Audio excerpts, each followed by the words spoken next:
saved up $6,000 and put it all towards my gear. Once I started posting NBA stuff, my page grew like 20K within a couple months, which is crazy. You may have to trust someone else to get the type of shot that you're looking for rather than you're always trying to do it yourself.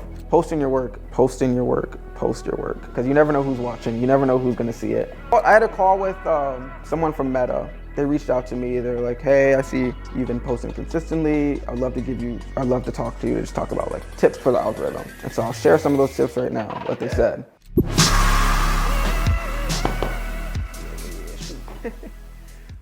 All right, everybody, welcome back to episode 6 of the Rethink Media podcast. Today's guest, we are joined by somebody who's, if you've seen a Timberwolves highlight on Instagram, most likely it's been shot by this guy. So everybody welcome Rob Reels in the building. What's up, guys? Happy to be here. Let's go, man. Let's do it. Let's go, man. Good to have you here. Yeah, for sure. Yeah, dude. I mean, I've been following you for like 2 years. Rob Reels on Instagram. It's been quite a journey to see your growth. Yeah. And kind of getting into it. Like, you're the successful videographer for the Timberwolves. But who else is Rob Reels? And what side don't people see of you? So how did you kind of get started in videography, and what has that journey been like for you? Yeah, no, it's a journey for sure. So I'm a senior in college now, but my senior year in high school, I went to Blake High School, which was in downtown Minneapolis, kind of right by the Sculpture Garden with the cherry and the spoon. Yeah. That's kind of where the campus is. But I went there, and at Blake, our senior year, we have something called a senior program. In that program, you can do a lot of things with it. Some people do like an internship. Some people learn how to cook. Yep. Do like some type of course or whatever. But the whole thing is like during those 2 weeks, you're supposed to do something that you typically wouldn't do in like a regular classroom setting, and share about your experience, about what you learned and kind of what you did. And so my idea was sports videography. That's kind of what I wanted to do. It's something I was always interested in, because I've always played high school sports, so I never really had the time to kind of go out and maybe do something like that or shoot basketball per se, because I was always a basketball player. I've also played baseball, football, track, but I was always like fascinated by like some of the edits I would see of like local Minneapolis videographers and like the high school sports scene. So it's definitely something I wanted to get my toes wet in. And so I pitched sports videography. I had to like come up with a presentation. I had to share some people's work that I like. And during that, I bought a cheap Canon 70D, I think. Canon? Mark II. Canon, bro? Canon for video? Nah. That's right. And it was like the kit lens, so it was like 35 to 180, whatever it is, like variable aperture. It was terrible setup, but it's what I rocked for those 2 weeks. So I shot baseball, track, lacrosse, softball, ultimate frisbee, all the spring sports that my high school offered, and shared out my experience. And that's when I started Rob's Reels, the Instagram page. It's been the same username since I first started the account, Rob's Reels. Nice. And that's kind of how I got started. I made some terrible videos, edits, but at the time, couldn't tell me anything. Yeah, dude. Those are the best videos on the internet. And could you tell that was like your passion from the start? Like, Oh yeah. I loved it. I mean, it's just something about that process of like seeing. It's just like seeing with your eyes is totally different than seeing with the camera. I think I love the idea of like sharing something that people don't visually get to see, and so coming up with different angles and getting unique shots. And I just love that whole process of like shooting, running back to my computer, plugging in the card, seeing what I got, and then immediately sharing it. And you may not anybody even see the video, but I just fell in love with that process of capturing something that most people don't get to see. Yeah. Was there ever like a moment before that project that sparked your interest in videography? And Yeah, I mean, just like on social media, I would like see, like, for example, like Josh Englehart or Jingler, whatever your last name is, bro. But but I would always see his videos, and he was shooting like the Wolves and also like local high school people that I was playing against in basketball and stuff. And I would just love seeing his videos and the stuff he'd come up with, and pairing it with like the music I listened to and stuff. And so that kind of what really sparked my interest. And I was like, damn, that sounds super cool. Definitely something I'd want to do. But I had no idea you can make a career out of it at the time. I was just doing it for fun and not even for money, just something to pass time and something to do. I love that you said that because you started with your passion, not because you thought you could make a career Yeah, out of it. no, It absolutely wasn't not. like money wasn't the driving Not at factor. all, not at and I all. think that shows in people's content, in your content as well. It's just like you can tell when somebody really truly cares about Absolutely. the product that they're making Absolutely. versus just trying to make money from it. Yeah, and I think and that goes for a lot of things too. But like for you can tell like people that have like that really have passion about their work. You can tell versus someone who's doing it just for the money or someone who's not passionate about it. Like whatever field it may be, you can be shooting Exactly. sports or weddings and stuff. I think you can immediately tell about the type of person they are and if they really enjoy the type of content they're producing just from the work that they're putting out too. So yeah, Mhm. Yeah. definitely all just for the passion. Even across like all types of different industries, Absolutely. not even Absolutely. just videography, but like Yeah. people that are working in desk jobs or something. Absolutely, You absolutely, know, if you're passionate about something that you do, it's going to show. for sure. It's going to translate for sure. Yeah. Looking at like when you joined on the Timberwolves, like what did the process look like from when you were doing it just kind of for fun, for free, to that transition? So you're saying like when I started working for the Wolves or just Yeah. started shooting? Or how did you get into the arena? Yeah, that's Yeah. Oh, my This has God. been a big That's question. Yeah. This has actually been a big question. Of mine. Yeah, Like, no, how this did, is a, how did Rob get this into is a the really arena? good story. Yeah. So it was my sophomore year of college, and I just wrapped up, and I didn't really know what I was going to do for the summer. I didn't have an internship lined up. I tried, it fell through. So I was kind of looking for something to do. So I was shooting at the Twin Cities Pro-Am every like I think what are the days they play? Tuesdays, Saturdays, whatever. Monday, Tuesdays, or Saturdays. But I was at every Pro-Am game. I was just shooting because I didn't really have much going on. Videography was my passion. I just splurged and bought an A7 IV and a 7200. That's $6,000 out the door. But I knew that like videography was something like I was gonna do, and I knew it was possible for me to like make a career out of it. Yep. I just knew that like I had to take that next step, and so I had to like believe in myself, and so I saved up the previous summer. Like I bought the A7 IV and 7200. I saved up $6,000 and put it all towards my gear. Wow. But I was fine doing that because I knew it was gonna work out. I just didn't know how. And so I was shooting the Pro-Am games, and there was like a couple pro guys that came through. Maybe like Wendell Moore came, Nate Knight, who was on the Wolves, but that season went to the Knicks. Yep. I was like, dang, that'd be super cool to just like shoot for one of these guys. Like that would be super dope. And so I went on. I like followed a couple people on the Wolves on social media. It was like, you know, Ant, Jaden McDaniels, and Jordan McLaughlin. And the next day after I followed Jordan McLaughlin, he posted on his story, looking for a videographer and photographer in the Southern California area. Oh. I was like, dude, Was he? But he was. Why in the SoCal area? that's where he lives. That's where he lives in the off season. okay. He has a house there. Okay. That's where he's from too, Yep. from inland in California and SoCal. Okay. Yep. And so I was like, let me shoot my shot. And so I swiped up and I said something along the lines like, yo, I'm not in Southern California. Yeah. But, That's funny. But in the season, if you ever need any photo or video work, let me know. Or Yep. something like that. I can even probably pull it up right now. Yeah, Yeah. for sure. That's so funny. He's like somebody specifically in the SoCal area. Yeah, He's like, and I'm like, I'm in man, Minnesota. I'm probably like halfway across the country, but you know, I'm down to shoot. But I was like, the content for connection's you. there. Like, he plays for the Wolves. I was like, this could be something. And I think he just liked the message. He didn't even respond, but he followed me back. He followed me back on Wow. Instagram. That's cool. I was like, this could be something super cool. I was like, maybe this could turn into something. And so I think once the season came around, it was like preseason. They were in Abu Dhabi. And he just made a post. And yeah, okay. So I said that I swiped up, and I think he liked the message. So then I said, what's up, J-Mac? Just want to introduce myself. My name is Rob, and I'm a sports videographer based out of Minneapolis. Just want to let you know if you ever need a cameraman, you know where to reach out. We'd love to work with you when you're back in the city. So that's what I said. That was on August 20th, 2023. October 1st, he said, hey, man, reach out to my manager, Chucky Anthony. Send him a DM, and he can set up some things hopefully for the season. I appreciate you. I said, appreciate that, will do. And then I coordinated with his brand manager, and they were able to let me shoot the first game of the season for them. It was Miami Heat. I remember it like it was yesterday. And I just made like a little... How did you feel going into the arena that day? I thought it was nervous? the coolest thing ever. Like, but I'm like trying to tell people like what I'm doing. They're like, oh, that seems cool. Like, no one really Yeah. understood like the vision that I kind of had for it No. until I kind of had to make it happen for myself. But that was probably the coolest moment I've ever had. I have like a snap and some photos and videos of me talking to myself Yeah. in the camera from that day. That's cool.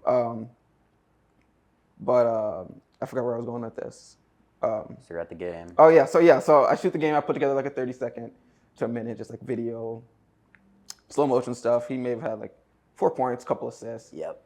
He didn't play too much, but he had an impact when he was there. So I tried to show that the best that I could. And they liked my work, and they were like, "Let's try to have you out to a couple more games." And a couple more games ended up being like the whole season. Any game that I probably could make, I was there. Sometimes he didn't play. I didn't really care, but I was still was able there to get content. So yeah, through that season, I got to know Jordan and his family and his manager too. We all became pretty close. But that's kind of how it all started. I feel like A lucky DM. Yeah, dude. So that 2023 season was your first time being in the arena. Yeah, I feel like I 23, remember seeing your stuff like right then and like that season. Yeah. So you must have gotten traction pretty quickly. Oh yeah, absolutely. I mean, your stuff is getting views, man. yeah. I mean, Like you don't need to like sugarcoat it. Like, yeah, no, yeah. I mean, my stuff was kind of popping off. And so yeah, I was just posting like anything that I really could, like photos, videos, just trying to share kind of what's going on, but also like trying to showcase that like the NBA, there's levels to this. Like it's not just like high school basketball or college basketball. Like some of the details and the moves that they're doing are like stuff you can only see at like the best players in the world. And so I try my best to kind of showcase that in like slow motion videos and stuff. But that's kind of what I was just putting out, like slow motion videos, music I listen to. I think I have a pretty good taste in music, and and yeah, I mean, my content started getting traction, and people were liking my stuff, photos, videos, everything I put out was kind of doing well. So my account started to really grow. I think the first year my page hit. First couple years, I think I was only at like 300 to 500 followers, but I was still like posting like stuff at my college and stuff. But I think once I started posting NBA stuff, my page grew like Yeah. 20K within a couple months. Yeah. It was crazy. So you said you were shooting like the Minnehaha tournament, right? Yeah, the Twin Cities Pro Am there. Okay. in Minnehaha. So that was before the Timberwolves. That's before it all stuff. started. Yep. What do you think kind of like separated you? Because there's a lot of videographers Yeah. at those events. I see it all the time on Instagram. Like, Yeah. what do you think separated you from the other videographers there? Well, I think you just try to be unique with your content. Like, if everyone is on the baseline, don't go to the baseline. You know what I mean? Yeah, Like, yeah. If everyone's shooting the baseline, you guys are all gonna get the same video. So you have to try to separate yourself somehow, because like especially at the Pro Am where everyone's just trying to produce content, everyone's trying to make connections to hopefully like shoot at the next level someday. Like you have to try to find a way to stand out and do that. Like I would never shoot on the baseline because that's where everyone was. So I would just try to find a spot where no one's shooting, and then share that out. And I would always end up with something unique, something that everyone else in the gym didn't have. And so that's what Jordan said. He liked my content. He said it was unique. It was different. That's why he was willing to have me out there for that first game. But I think, yeah, I mean, the biggest way to stand out is just don't do what everyone else is doing. Like if you walk in the gym, Rethink. Rethink, That's exactly. big. If there's 8 videographers on the baseline, like find somewhere else to shoot. Yeah, man. Yeah. Don't follow the wave. Create your own Exactly. wave, bro. Exactly. Did Love you make that. like bobblehead content too? Yeah, The okay, picture? that first photo, like I didn't even know it was possible, but that carousel, I think may have like 300,000 likes. It was like, Oh, it was crazy. Is that difficult to do? not even, dude. I like watched just the kinda mask out I the head. exactly. So I watched a tutorial on Photoshop, and the tutorial I watched only had like 10,000 views, and it was like some dude in the woods. I'm sure you could find it, but like he bobblehead the dude in the woods. I was like, this could be super cool for like basketball. But yeah, so you just mask out the subject, or duplicate the layer, mask out the subject, then erase everything else but the head, and then just expand the head over the body. And then you can just blend in like the neck. I was gonna say you have to like blend exactly. the You neck. do have to blend it in, but I learned that it's within 2 minutes on Photoshop. I think literally it did take 5 minutes to make. Wow. But no, yeah, that thing blew up, and it was super cool to see because I didn't expect it. But like immediately within like 10 minutes, it's an account called League Alerts that they followed me, but they reposted on their page. It was like, dude, this is some of the coolest things, coolest stuff I've ever seen. And that's when I really thought like, oh yeah, this actually may blow up. And then SportsCenter posted it, but they deleted it after like 10 minutes. I don't So know does why. somebody like SportsCenter, do they DM you asking? Yeah, they to- DM'd me and asked to reuse it. And I was like, yeah, of course. But I don't know why they deleted it. Yeah, But it was right. blowing up on SportsCenter too. Like those first 10 minutes, I was getting like hella followers, people going to my page, flooding my page, and then they just deleted it. Do you I'm sure get- it's probably like a PR thing of Yeah. like, Yeah. Do you get people like constantly asking if they can use your content for something? no, people usually just steal it, honestly. Really? Yeah, like especially like today's day and age, like all the TikTok editors and stuff. Yeah. They're just looking for the best quality clips that they can use to repurpose. And so I'll see like edits on TikTok that will have 300,000 Yeah. likes, And and do half you- the clips will be mine. And you're Yeah. just like, Do you "Alright." put your watermark there? Yeah, but you know, Then you see it like elsewhere too? no, they usually will crop it out somehow or mask it Mask out. it Yeah, somewhere. yeah, no, people are creative. That's but- shady, man. Yeah, it's very I wonder if shady. like ESPN asked you again, like if you could charge them. You think? That'd be cool, but I don't think so. Just because they know they can get content. Yeah, Yeah. true. Someone, there's Like, always someone willing Yeah. True. to do it for free just to be on that page. Jordan McLaughlin is where is he playing now? Now he's on the Spurs. He got traded. He was on the Kings. He signed with the Kings for a 1-year deal, and then got traded to the Spurs midseason, right at the deadline. Okay. And then when With he the got Young Bucks. traded, did you like get an opportunity to follow him there? Yeah, Or- I mean, when he signed with the Kings, I knew he's going to move. So he had a place in Minneapolis. So I knew he was moving to Sacramento. At the time, I was working part time with the Wolves and Lynx, but I still have to finish school. So I mean, there was talks of me like going with them and stuff, but my mom was like, "Dude, you got to finish school." Yeah, Like, that's fair. yeah. I mean, I was too deep. I was like junior year. You know what I mean? So I got to finish and so I went out there to Sacramento once to shoot a game or 2 games for him there. But then he recently just got traded a couple months ago to San Antonio, and so now he's there wrapping up his 1-year deal. But yeah, I mean, I'm always like he's the only reason I got my foot in the door to like meet all the people at the Wolves, and he's the reason my account grew. And if he never gave me that opportunity, who knows what I would be doing right now? Maybe I'll be shooting weddings or something. Yeah. Yeah. But Is there any other avenues that you want to dip your toes into? yeah, there's a lot of. Or are you things I pretty wanna- content with? Yeah, no, there's a lot of Timberwolves? things I want to do. I mean, I'm only 21, so I try to remind myself that I have a lot of time to kind of pursue other things down the line too. Like maybe if I do this for a couple years, at the end of the day, I'm 23 and I can move on to something else. Yeah.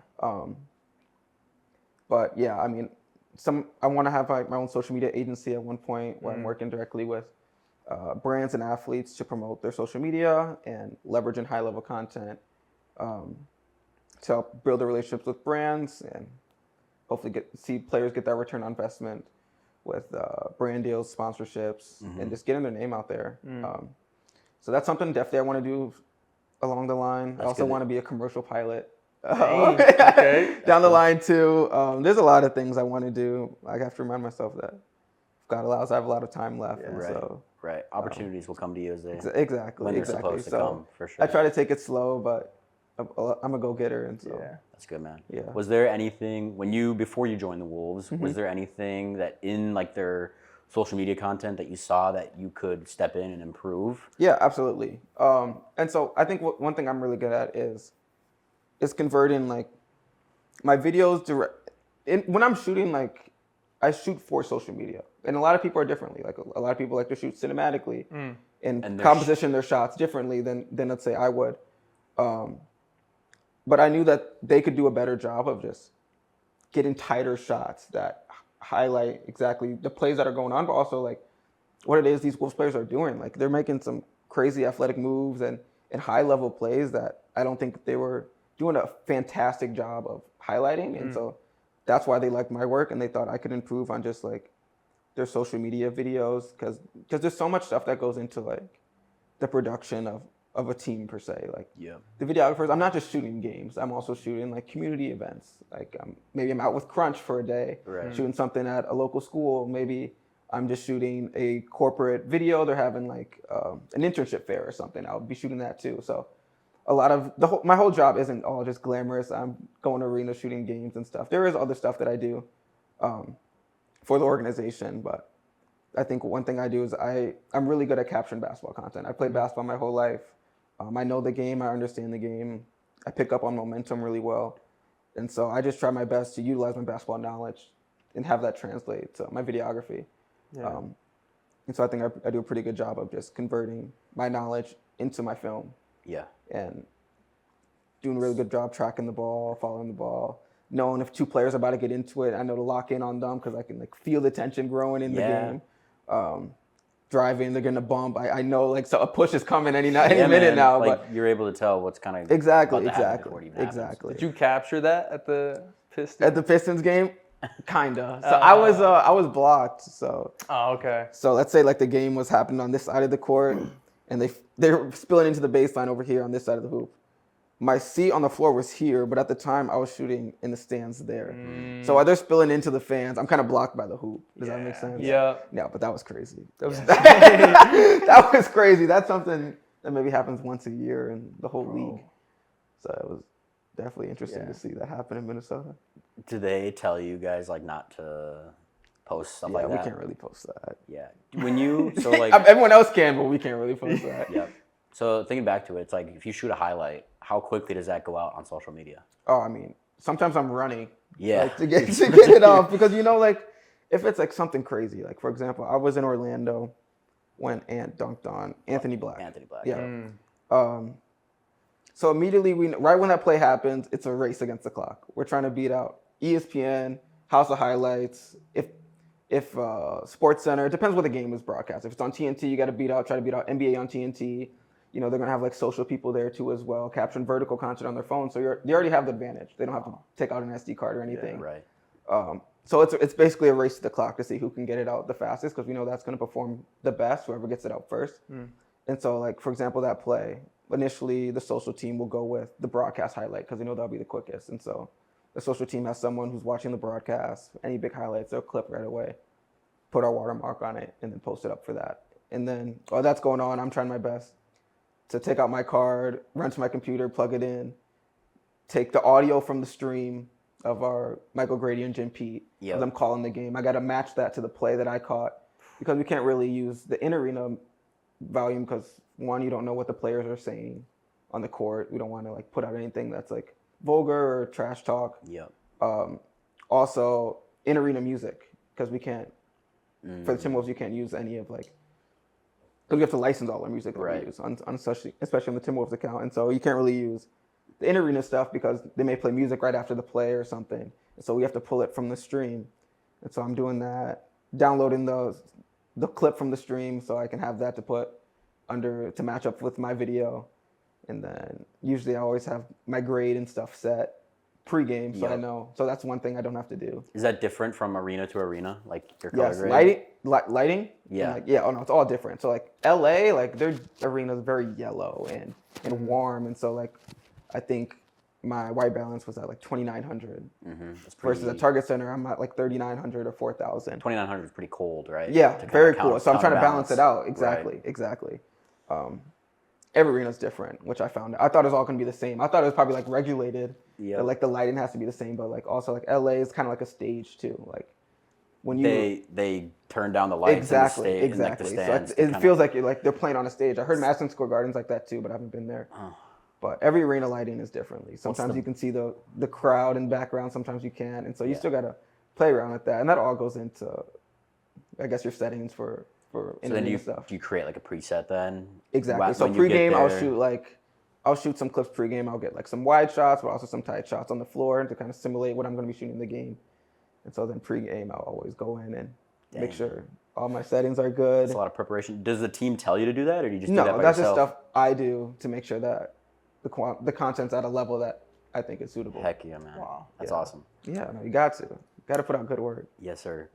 What's the best lighting arena that you've been in? I've probably been your to only favorite? 7 or 8 arenas. I really like the Timberwolves. Like whenever I'm color grading Yeah, in the Target Center, exactly. I I agree. like it, but I'm also biased because I've been shooting there for 2 years, so I kind of got it down. understand it. Exactly, but I'm trying to think. I've been to Chicago. I thought OKC was really well lit. Yeah. The arena's a little older, but I thought all my videos and clips from that game came out phenomenal. Yeah, man. Players are glowing in that arena. I know exactly. Yeah, dude. I've noticed a big difference in the quality of the Timberwolves content over the past couple of years, and just seeing you come in, and I'm glad that you're in that team. And Yeah, no, Seems like we have a you're really really- good team. I mean, there's so much stuff that goes on behind the scenes. Yep. I mean, it's a whole team of us doing just video.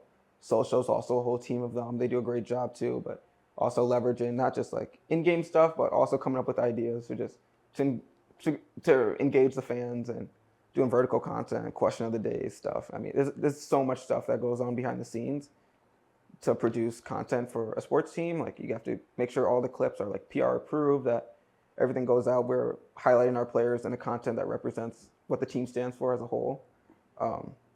And so, yeah, it's a team of us. A lot of effort goes into it, which I didn't realize before I started. I thought maybe social was honestly done by one person, and then there's maybe like a couple of videographers and stuff. But social is also photography, so Right, the social, man. the people that run our social also take photos too in game and stuff. And so there's a lot of us that go into it, but And they all do that a goes good into job. like that translates to any type of video work. I feel Yeah, like too. absolutely. It's not just as simple as shooting a video and Absolutely, just putting it out. and that's It's- probably what the public thinks. That like, I mean, I think videographers and photographers are usually overlooked when it comes to their work. A lot of clients don't realize. Some do, They're and that's great overvalued when they almost. understand the value. But yeah, a lot of clients don't really see how much work and first of all how expensive gear is, and how much work goes into that. And just there's a lot of knowledge I think that goes into photography and videography that a lot of clients overlook. So it's always great when you find some people that understand the true value of producing high quality content. Yeah. Yeah. How much like creative freedom do you have?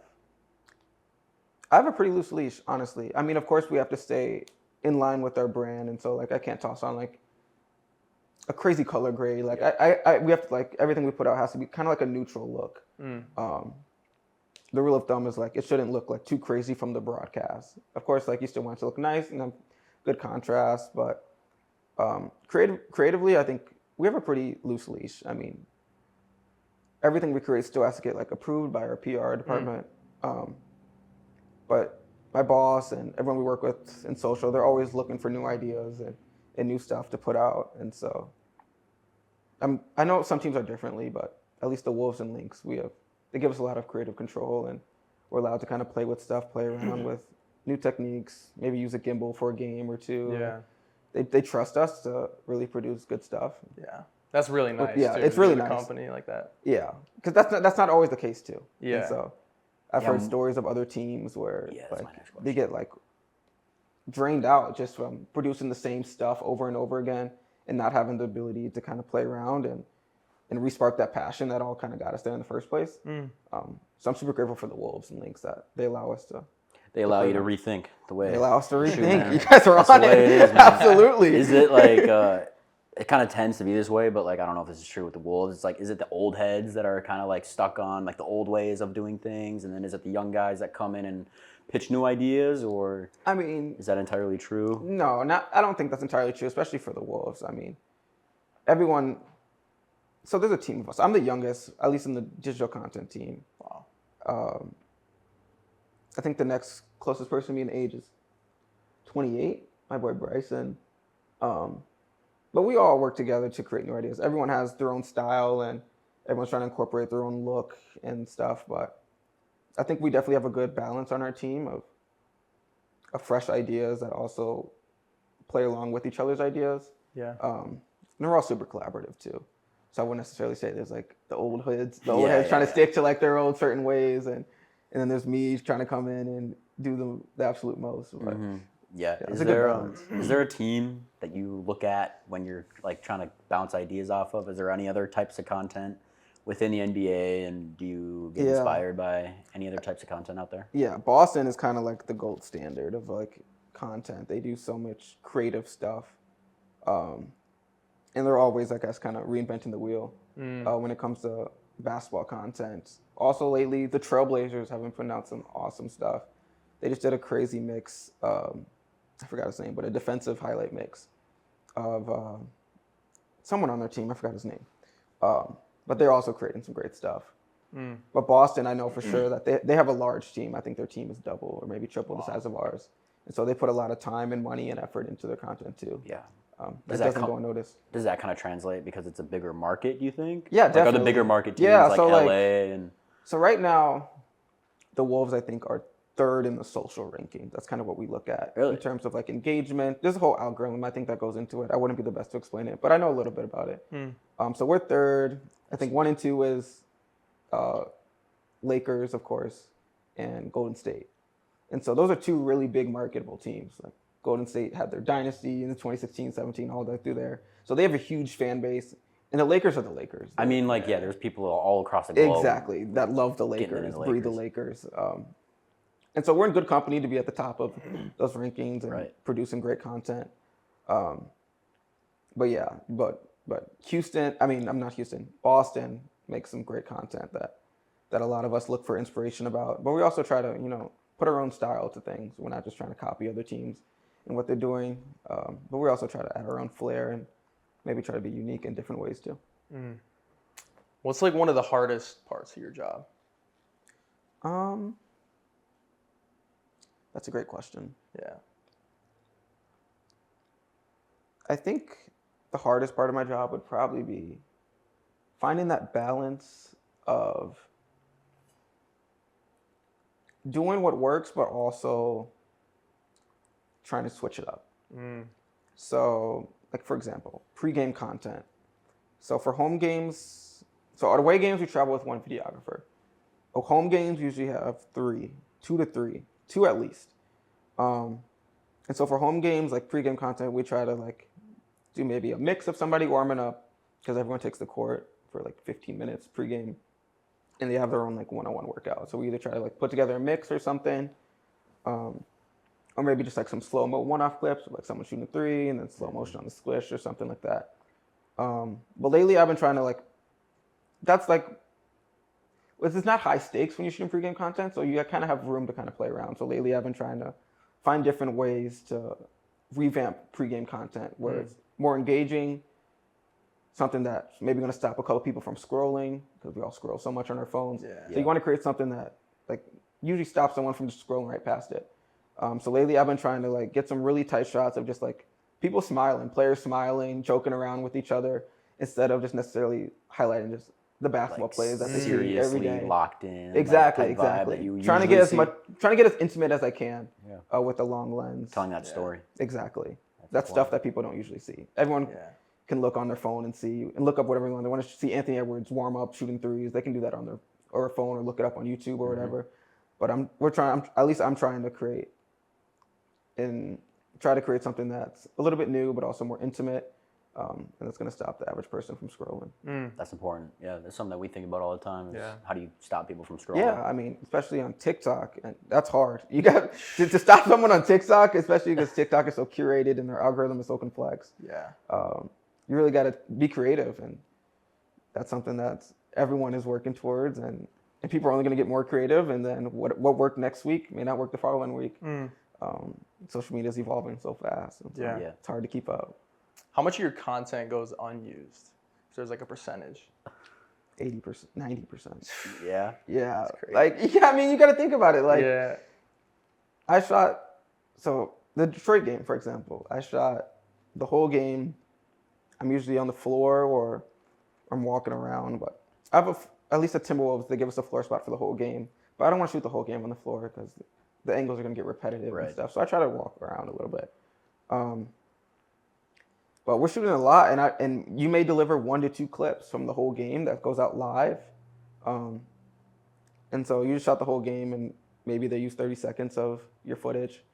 But then also sometimes, like, you may go to a whole game, and we're getting kicked, we're getting our ass whooped, and you don't use anything. So you shot the whole game, and they don't use anything. Even though you may get a good clip, but if we're down 20, like, can't really post that because it's not going to do well, and people are just going to be talking crap in the comments. So it's really hard. But we try to use as much stuff post game, and so like lately we've been doing 24 hours of tip videos, just so we can try to use a little bit more of that video that I've been shooting. So we shoot, or at least I'll edit like something 24 hours or before 24 hours, but it will go live 24 hours before the next game, and it would just be like some clip that got overlooked from the previous game. It's usually like a slow motion, my type of style video. It just gives us another chance to kind of use some of the video, and so much stuff isn't going unused. Yeah. Yeah. I saw that one before. Yeah, before shooting this. Yeah, that's what we're trying to do. So every game, usually after wins, but sometimes every game we're trying to do. Trying to find new ways to leverage the content that goes unused. And what are some like innovative content ideas you see coming in like 5 years, the next 5 years? I mean, that's really hard because AI is getting scary nowadays. And so, like, lately, people have been, like, turning, like, photos into, like, animated styles and stuff, which is super cool. But then it got me thinking, like, what happens when that comes to video? Or what happens when, like, you can take, like, a shot out of focus and make it in focus and stuff. And so there's a lot of things to think about, especially when it comes to AI nowadays. But it's really hard to look 5 years ahead and I guess the content space, because look 5 years back and realize where we are right now, it's kind of crazy. But people are always going to come up with new things. Everyone's creative. Yeah. Do you think AI will ever take our jobs? Your Not job as a videographers. Maybe editors. Scary. Yeah. Yeah. Yeah. But we'll see. Hopefully. I mean, there's always going to be, it depends. There's always going to be a balance. Like, AI is it's not going to be perfect. Yep. Like you were talking about, it's like you are there capturing the intimate moments. Exactly. Whereas like AI, that's not going to be able to do that. No. Maybe one day. I don't Maybe know. one day. One day. No, AI is for sure getting scary. I got a funky question for you. For sure. Do you know why Ant doesn't come out for player introductions? Yeah, he's usually in the back stretching. Okay, that's just it. It's Just his routine. Yeah, it's his routine. He tries to get out there, but he's usually in the back with a strength coach, like doing little exercise warm ups to get ready for tip off. Wow. So he's not like trying to duck it. It's usually him and Julius Randle are back there. Yeah. Okay. But there's no like secret thing that he's doing back there. He's literally just I'm like, stretching. yeah, what's his secret? He's bro? literally What's doing his stretching and secret? exercises just to get his body ready for tip. Yeah. Good. Yeah. Okay. Cool. Yeah. What do you That's think? good to know. You want to jump into those questions? Yeah, let's start doing some hot takes. So the first one, the best NBA content doesn't come from ESPN. It comes from team videographers and independent creators. Agree or disagree? Agreed. Agree. The question was the best content doesn't come from ESPN. Yep. Right. It comes from, yeah. Yeah. It's true. Yeah. I mean, that's a dense question too. Like, because best is it's subjective. It's very subjective. Like, because sometimes the best content is the fastest content. I was gonna say ESPN's just clipping out the highlights. Exactly. I feel like, Sometimes it's the fastest content. but as a viewer, I would say I agree with you. It's just like you want to see that. Yeah. So Those that's what I'm intimate saying. Like, moments. it's a race against the clock, really, to try to get out. Because I think the best content, of course, is going to come from like the team personnel, team photographers, videographers, individual cameramen. But that's why you got to get it out fast, because it will get overlooked if ESPN or the broadcast clips it faster. It's going to get overlooked and no one's going to see that. So I would say agree. Definitely, the best content does come from independent camera people, but sometimes it's not the fastest, and that hurts. I was gonna say, do you notice a difference between like if you post it within a couple minutes versus like 10 minutes? For sure. I mean, it depends. If the quality is like, you got like a crazy angle, there's no rush, really, honestly, because it's gonna perform if it's the best angle there is. But if it's a mediocre angle and it was like slightly out of focus and you wait too long, it's just gonna be a dud. A dud, yeah. For sure. All right, next one. AI will replace some sports videographers within the next decade. True. Wow. I think true. I mean, it's only getting more advanced. Like, if you really think about it, like ChatGPT like can do all your homework. Yeah. Like, remember as a kid, we like think about like, dang, in 20 years, like I'm gonna have a robot that does my homework. Yeah. We actually have that right now. If you really think about it, we have that. And AI is getting so powerful. Like, you can really put in any prompt and it's gonna give you ideas or whatever you're really looking for. And so it's only a matter of time before the camera just AI operated. Yeah. And it'll definitely take away some jobs, but if you're really good at what you do, you have nothing to worry about. But you're still in school, so you're doing all your homework yourself, Yeah, right? for sure. right. So no more homework. What There's you no need? ChatGPT writing your papers or anything. No, not at all. I mean, Yeah. just for ideas, of course. Now that I'm out of college, I can say I definitely ChatGPT'd a few papers. Dude, I submitted a paper late, and like there's supposed to be like a late fee to submitting it late. And he's like, The professor wrote me back, and he's like, "Dude, this is so good that I'm just gonna give you an A." And I'm like, No "Let's go, shot. let's go." You're snitching on yourself, JP. Hey, man, I already got my degree, dude. They can't take it back. They can't take it back now, can they? They can't take it back. Yeah. No, for sure. TikToks and Reels are more important for NBA teams than traditional broadcasts. Agreed. Because you got to think about their fan base. And what we're trying to do is like grow the fan base. And by doing that, you have to captivate younger audiences. I feel like the NBA ratings are going down. And I think that's because of no one really is really patient enough to sit down and watch a game. No. And so you got to find a way to leverage short form social media content to increase that engagement among younger audiences. And so they're willing, to spend money to go to a game or sit down and watch the game. Yeah. And so I do think that short form content is superior. Yeah. That's good. NBA teams should lean into more behind the scenes content instead of just highlights. Agreed. And I think a lot of teams are working on that right now. Most teams that I follow have some type of behind the scenes YouTube, storyline that goes on. For the Timberwolves, it's called Track the Pack. Track it back. I knew that. Yeah, TTP. Is it like long form? Yes. Not like I love long form, watching those, bro.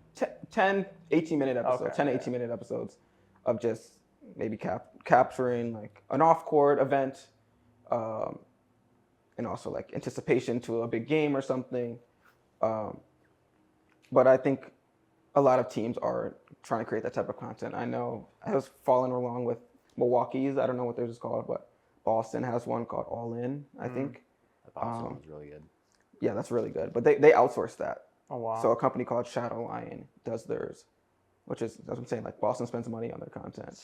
So they're able to create such high level stuff. Yeah. But I think most teams do have some type of behind the scenes episodes or storyline that goes on. Also, I know the Timberwolves too are like trying to, right now they're doing like behind the Track the Pack of just like also highlighting like support staff that often go overlooked, and you kind of get a feel of all the jobs and positions that go into working for a sports team. And so I know they're trying to grow that and have people see that stuff, because I know a lot of people are definitely interested in careers in sports, and so people just may not know what that could look like. And so They just posted one, right? About that one lady. they posted one I think yesterday. I don't think I watched that one yet though. It was about I think in arena marketing. Yeah, I saw that one. It was Yeah, interesting. but Shows also how did- she kind of just goes about planning for a game. Exactly. Like, for like a 7:00 game. Yeah, you're there. She's at the arena at noon. Exactly. Or 1 p.m. Yeah. Just coordinating talent for the halftime show. Exactly. There's so much stuff that goes on. Like for 7 p.m. tip, I'm usually there 3.5 hours before the game, and I'm usually there 2 to 3 hours after the game, just going through footage, cultivating my best shots into a selects package. That way our editors can kind of see what our best shots are. They can go through and create videos without having to go through all our footage.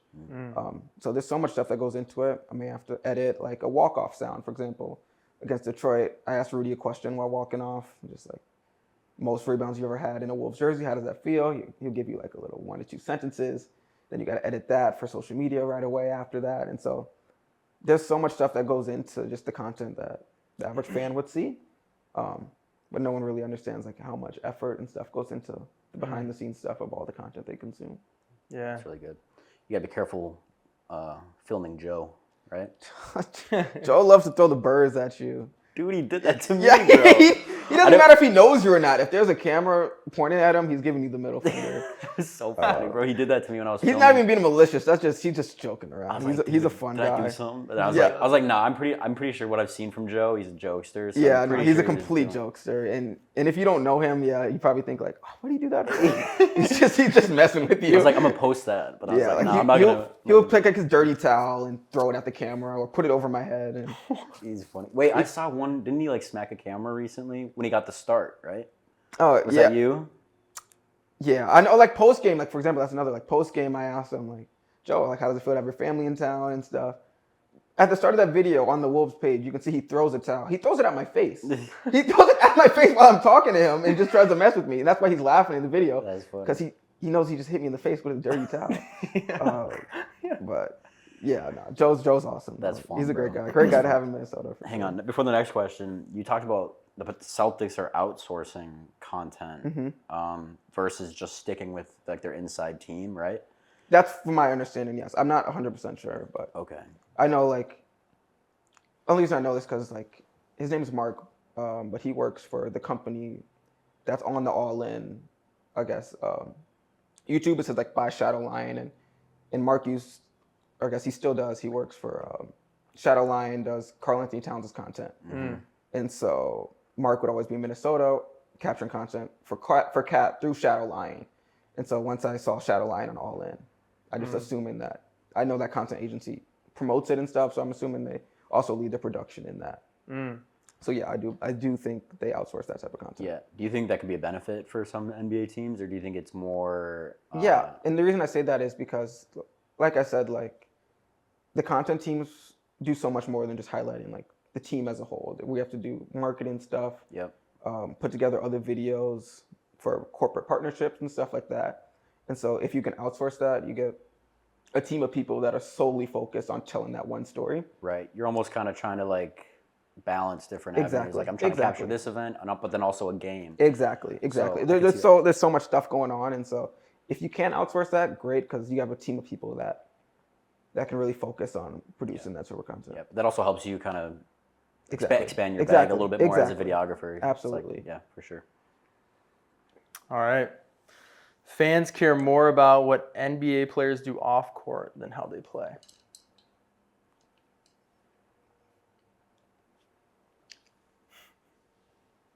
False. False. And that's a tough one too. And I know right now there's a lot of importance with athletes about building their brand off the floor, and off the court.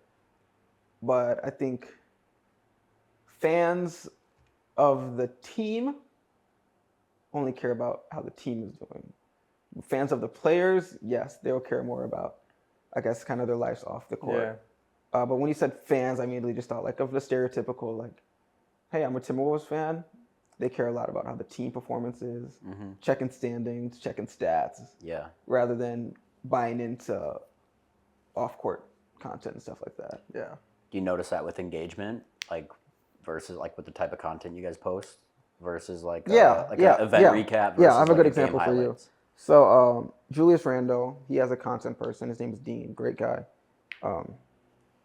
But Dean, he highlights also like his game stuff, but he also puts together Julius Randle's YouTube videos. And in his YouTube videos, he like highlights his family, off the court stuff, rehab, all the stuff that goes behind the scenes.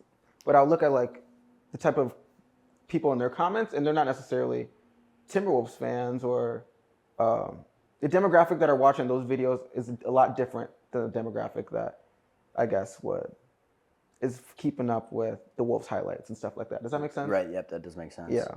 And I wonder if that depends on the fan, like what type of sport you're filming for. too, Exactly.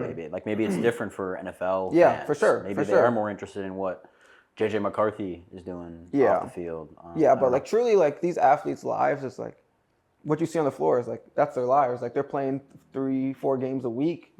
In between those games, they're practicing or traveling to the next city, and so that's really like what you see of them on the floor. That's what they're doing all the time, and especially in the NBA. But NFL, like you're saying, like there's a week in between each. They got game. more free time. Exactly. Interesting, yeah. That is an interesting thing to think about, because I'm wondering, like, is that actually 80% of their lives, or is it Yeah. only 10% of their lives? Yeah. But I'm sure, I don't know. Yeah, I mean, that's a all good these point. players, you know, they have like their family or kid and stuff, and of course they're spending time with them as much as they can. But a lot of the time in season is really dedicated to the team and winning in basketball. It's a lot of time, and it's partially why they get paid millions and millions of dollars to do it. For sure. So it's a big sacrifice for them. Yeah. Another question I had was, what made you want to go sign on with the Timberwolves versus being an independent? Great question. Yeah. That is a great question. To me, that answer was time management. And so it was awesome. Like at the beginning of the season, I was working for Rudy Gobert and doing stuff for Nikhil too here and there. But those were only game nights, and so you get paid pretty well doing that, but you're not. There's not as much events, I would say. Yeah. And so, for me, like I think I've okay. Let me restart. So, working individually has its perks. You have more creative freedom. You're kind of your own boss, right? Yeah. You get to put out the content you feel is best, rather than maybe having someone else tell you, "Hey, I want you to make this videos, et cetera, et cetera." But for me, I chose to work for the team because one, I'm a lifelong Wolves fan. My dad has worked game nights for the Wolves as a hoop man there, walking around with the hoop on his back since he was in college. Is he still doing that? Still does that. Is that okay? So he's the guy doing that. Yeah, he's the bald guy, That's 50 years old. doing yeah, that. dude. I've That's man, my dad. I've seen him. No way. Yeah. Really. wild. Yeah, bro. We'll be out in public at like the mall or something, and someone will be like, "Hoop man," and you're like, that's my dad. The hoop man's kid. Yeah. But I've been going to games with him since as long as I can remember, and so Wow. the idea of working for the Wolves, especially in a way that I never thought I would be doing, like when I was a kid, like you couldn't tell me I wasn't going to the NBA, but for me to work for the team I grew up cheering for and all the games I went to, it was definitely something I've always wanted to do. And like when I first started working, or my first like dream of videography was like, I want to work for a sports team. I want to travel to these cities and see these arenas, and see all these different teams and get to do all these experiences with the sports team and doing their videography. So like for me, like videography isn't work. Like it's something I get to do. I truly enjoy doing it every day. And so I chose a team because that's something I get to do every day. You know what I mean? And I get to live out this childhood and dream of working for the Wolves, and it's essentially my dream job something I've always wanted to do. And I think choosing to work for the team gave me that opportunity to kind of live out that childhood dream that I've always wanted to do. That's awesome, bro. And what, like, if you give like a range, were you getting paid for some of those one-off jobs with players? Like how much I was getting paid? Yeah. I mean, like I said, every player is also different. Because I know some people that are working for players and they're making over $1,000 a game. I wasn't making that type of money. I wasn't making nearly that type of amount of money. But it was like, I'll say this: when I was working for JMac, I did that whole season for free. Wow. Yeah. I didn't want money. It was valuable too. I didn't even like that didn't cross my mind. Yeah. Like, The opportunity was more exactly. valuable than I value that opportunity so much. But JMac, like he's like my brother now. So whenever like I know like there's anything I ever needed, I know I could call him and he would make it happen for me. But I did that whole season without getting paid. And I know some people do it too. They don't get paid, maybe a couple $100 a game. But yeah, so it can range for a couple $100 a game, $2,000 a game. Some people I'm seeing. Crazy. Yeah, it's a big range. It depends how much the player values the content. Yeah. And then two, I guess, what's the videographer's like rate and what they're willing to accept. Yeah. But yeah. That opportunity is so valuable. Absolutely. I mean, it was so valuable to me, but like I didn't even think about money at that time. Like I just wanted to create content at the highest level possible, and that opportunity gave me that. And if I probably asked to get paid, I probably could have, but I wasn't even thinking about that. Have you become a better videographer since working with the Wolves? Like, absolutely. I mean, I'm trying to like every game I try to test myself with trying to get different stuff and new stuff, and so every game and working with a team is a lot different than working by yourself. I've always worked for myself, but if the Wolves, you're working for a team, so you may have to trust someone else to get the type of shot that you're looking for rather than you're always trying to do it yourself. So I've learned to trust other people, trust their work, and trust their eye. But yeah, I think, as a whole, I think I've become a much more well-rounded person working for the Wolves and working with a team of creatives that all have their own input and vision, but we have to keep in mind that bigger goal is we're all working together to create great content for a specific team and highlighting the team in a great way. And so I've definitely learned to sometimes take a step back and let other people do their thing. That's awesome. Yeah. Should we do one more? Yeah. How many more do you have? I mean, Yo, you have a whole bunch. there's a lot. I was only choosing. All right, pick one more good One more? and then we can wrap up. This one stuck out. So it says the creator economy is a bubble, and most full-time creators will be broke in 5 years. You gotta repeat that one for me. Well, repeat it, bro. I didn't really catch that. Yeah. So the creator economy is a bubble. So maybe, there's like the top Yeah. percent, and most full-time creators will be broke in 5 years.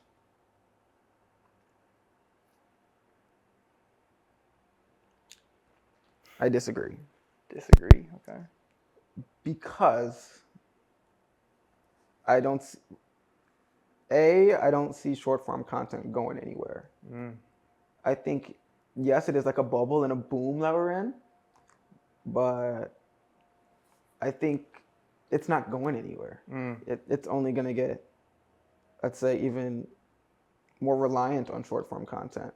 Yeah. That's scary. And it is scary, but I know a lot of people hate that, in that we're kind of going away from the, I guess, the 16:9 videos. Bring back horizontal. Bring back horizontal videos. That's gotta be scary for I you. agree, but like, no one's turning their phone to the side. A lot of people, if they see the videos the other way, like they're just scrolling right past it. Swiping. So true.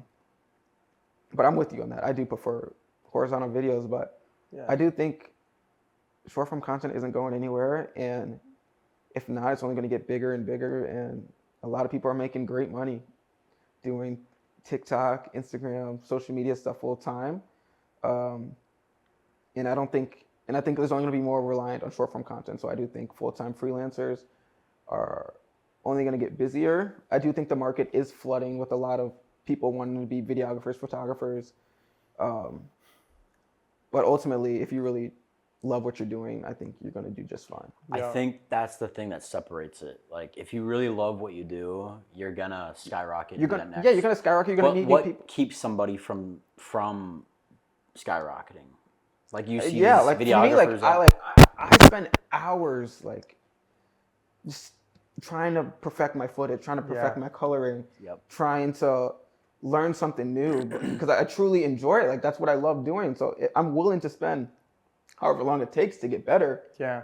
Because I enjoy doing it. It's not a chore for me. Like some people like treat it like homework. Like it's something you have to do. But no, like I love getting better at what I do.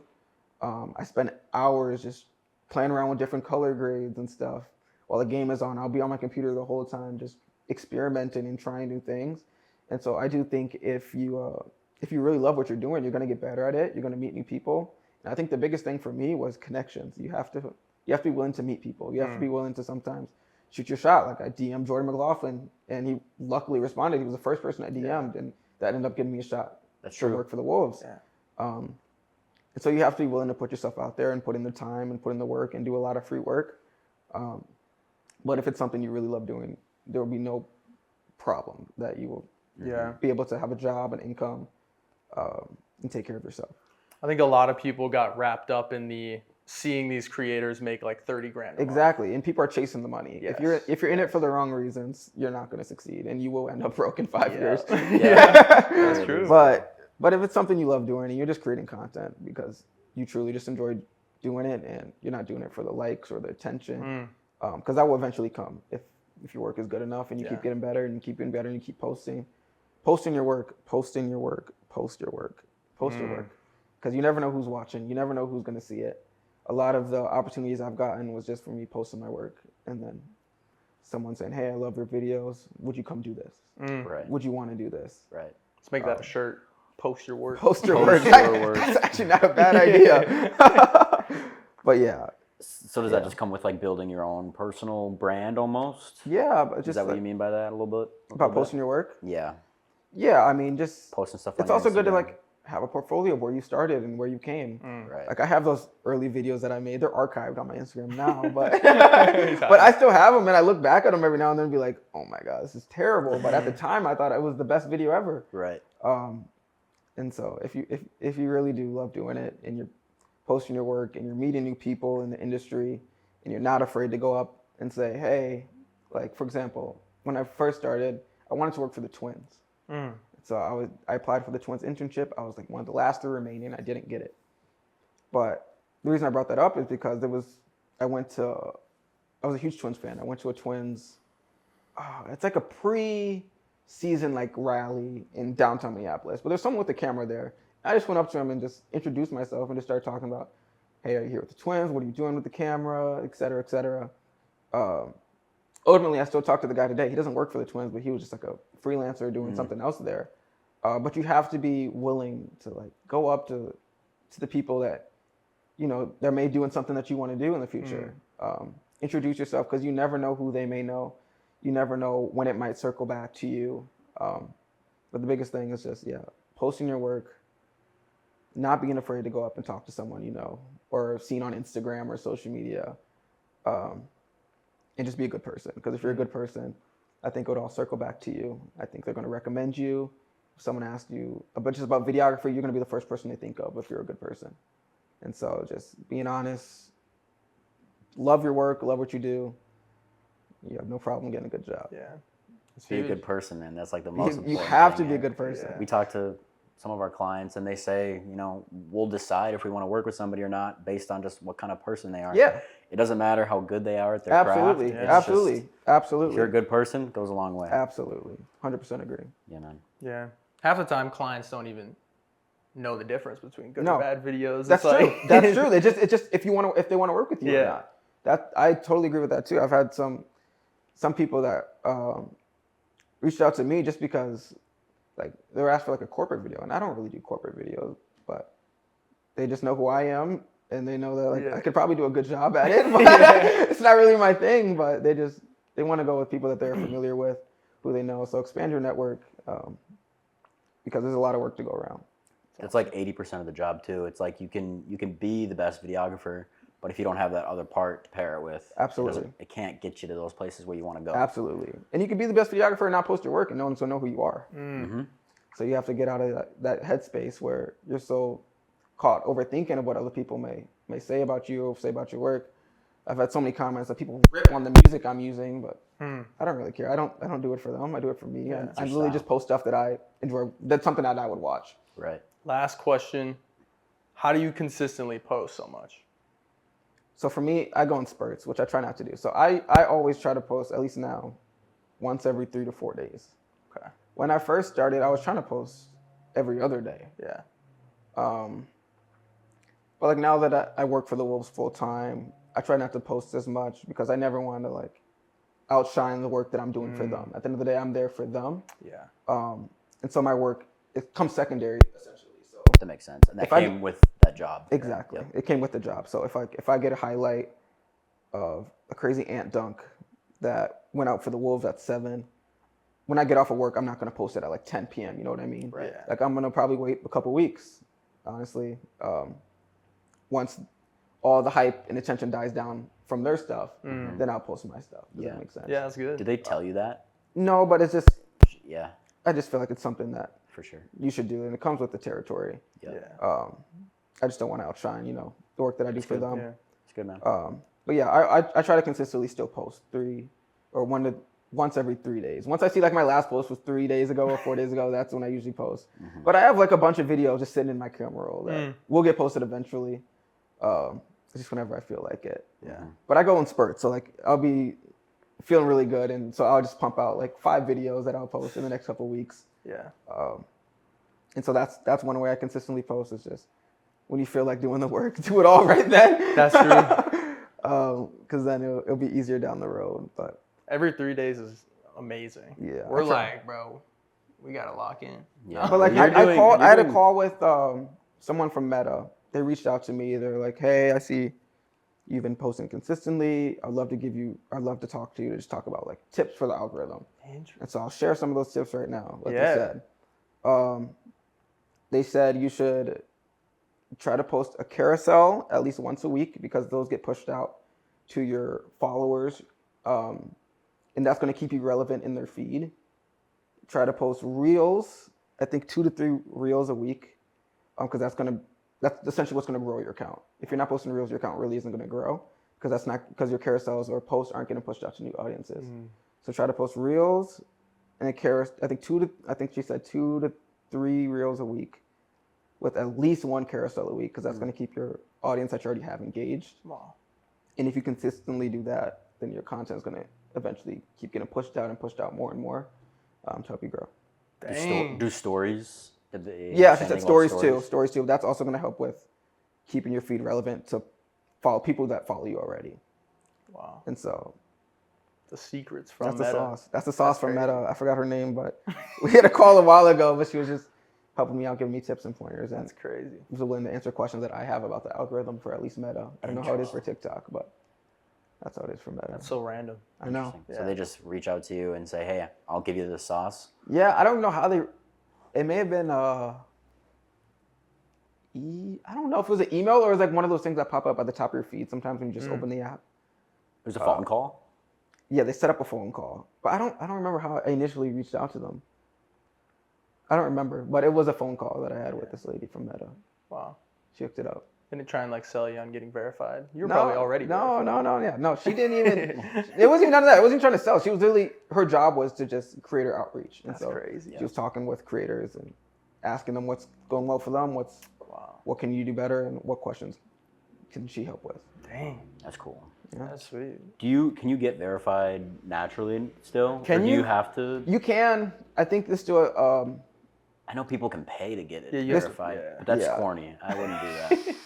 There's It's still like you got 1,000 followers and Yeah. you're, and you're verified. It's like, bro, we know you paid for that. I mean, yeah.